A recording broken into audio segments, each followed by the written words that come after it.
Hello friend, good evening. आज बघा संध्याकाळचा नाश्त्यासाठी स्नॅक्ससाठी मी मूग डाळीची भजी बनवते. मस्त गरमागरम अशी कुरकुरीत मूग डाळीची भजी बनवते. तर त्याच्यासाठी बघा मी इकडे मिक्स करून घेतले. मूग डाळ 2 तास भिजायला घातली होती आणि तिला छानपैकी असं जाडसर वाटून घेतलं.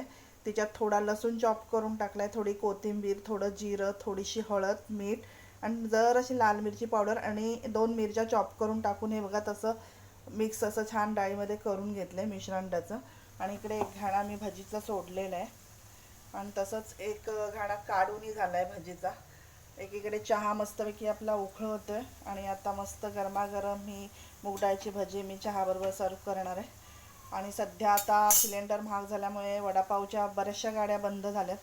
वडापाव, भजी, कांदा भजी पहिल्यासारखं पाहिजे तेव्हा मिळत नाही. तर बऱ्याच ठिकाणी बंद झाल्यामुळे हे घरच्या घरी जेव्हा पाहिजे तेव्हा असेच आम्ही करून खातो. कधी बटाटा भजी, कधी कांदा भजी, कधी मूग डाळीची भजी. तुम्ही अशा मुगाच्या डाळीच्या भजी बनवता का? मला नक्की कमेंट करून सांगा. थँक्यू.